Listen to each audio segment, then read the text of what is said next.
Buenas tardes, estimados estudiantes. El día de hoy vamos a hacer la actividad número 7 de la experiencia 8, donde vamos a tocar la competencia gestión de datos e incertidumbre con el tema medidas de tendencia central. ¿Qué son las medidas de tendencia central? La medida de tendencia central nos indica hacia dónde se inclinan o se agrupan más los datos. Las más utilizadas son la media aritmética, la mediana y la moda, ¿no? En este caso vamos a colocar la imagen. La media aritmética, la mediana y la moda. Ya. En el caso de la media aritmética, se simboliza por la X y una barrita, llamada también promedio. Se obtiene sumando todos los datos y dividiendo esta cantidad entre el número de datos. ¿Ya? Un ejemplo de lo que ustedes han utilizado la media aritmética es en sus promedios, ¿no? Tenemos una especie de fórmula, por ejemplo, la suma de todos los datos entre el total de datos, ¿no? Sumamos todos los datos y lo dividimos entre el total de datos. Por ejemplo, si teníamos en los promedios de notas, teníamos 4 notas que teníamos que sumar y dividirlas entre 4, ¿no? Eso es lo que hacíamos para sacar los promedios de los cursos que teníamos, pues, para la libreta, ¿no? Ahora ha cambiado un poco con las letras. ¿Cuáles son las características de la media o de media aritmética o promedio? La media aritmética, ¿ya?, viene expresada en las mismas unidades que la variable, ¿ya? En su cálculo intervienen todos los datos. Necesito todos los datos para su cálculo. Luego, representa todos los datos y está entre el valor mínimo y el máximo del conjunto de datos. Se ve afectada por los valores extremadamente grandes o pequeños de la distribución. A ver, por ejemplo, para un problema que yo tenga varios datos donde tenemos cantidades extremas, por ejemplo, tenemos el 0,1, por ejemplo, en notas, y el 20, entonces no me va a convenir hallar la media aritmética de esa aula, porque no va a salir un número representativo para esa aula, porque hay cantidades muy extremas, ¿no? Esta medida de tendencia central se utiliza mayormente para cantidades homogéneas o con números consecutivos, ¿no? Ahí te les voy a poner un ejemplo. Ya. Luego tenemos la mediana, ¿no? Acá tenemos un ejemplito para calcular la media. Pero eso lo voy a hacer en el ejercicio que tenemos para que trabajen interactivamente, ¿no? Este video yo les estoy enviando también. La mediana. La mediana tiene su representación con las letras ME.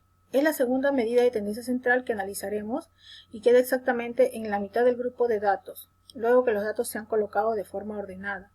En este caso, si tenemos un conjunto de datos, tenemos que ordenarlo de menor a mayor, ¿ya?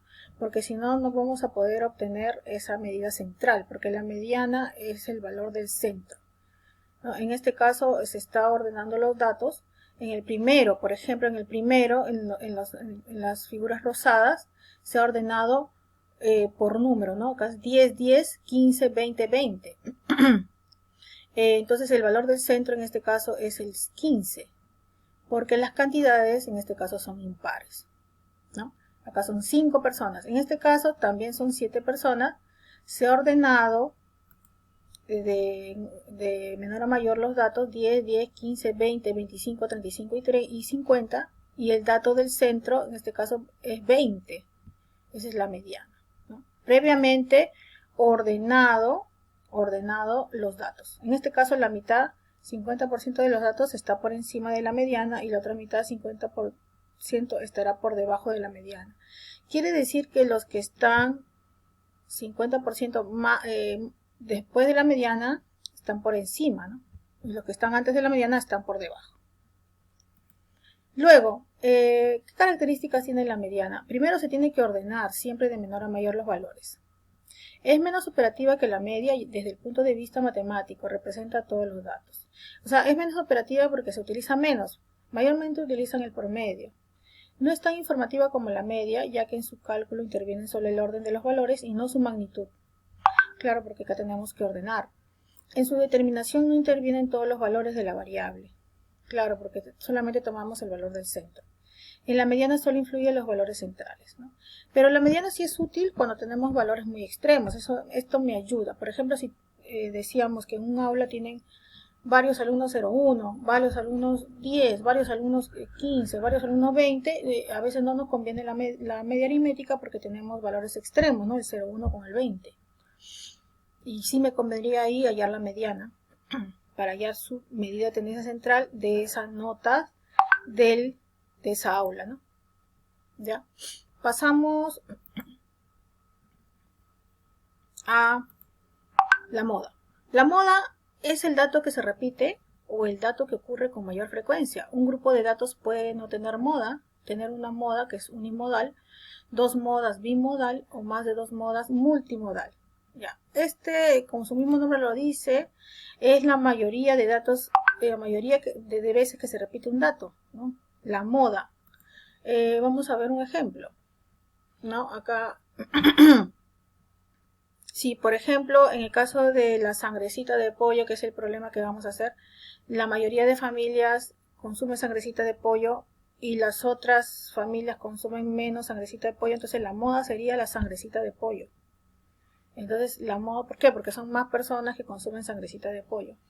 En este caso la moda es sencilla hallarla porque no necesito hacer suma, resta, nada, solamente ver qué dato se repite con mayor frecuencia y es de fácil interpretación. Es la única medida de centralización que puede obtenerse en las variables de tipo cualitativo, ¿ya? O sea, mayormente las cuantitativas se utilizan con la media y la mediana, pero en cualitativo, como es sangrecita de pollo, tipo de postres, ¿no? Cargos en una empresa, ¿no? Entonces, esas variables que son cualitativas son fáciles de hallar su medida de tendencia central con la moda. En su determinación no intervienen todos los valores de la distribución, pues solamente los que se repiten con mayor frecuencia y se aplica tanto a variables cualitativas como cuantitativas. En este caso la moda sí me ayuda también con las variables cuantitativas, con los números. El número que más se repite, por ejemplo en edades, ¿no? De un aula, la mayoría de personas tiene, por ejemplo, 20 años y después viene un rango de otras edades, 15, menos 12, 11, entonces la moda vendría a ser las personas que tienen 20 años, ¿no? Hasta ahí tenemos entonces los conceptos de media, mediana y moda. Ya. Luego vamos a pasar a unos ejemplos.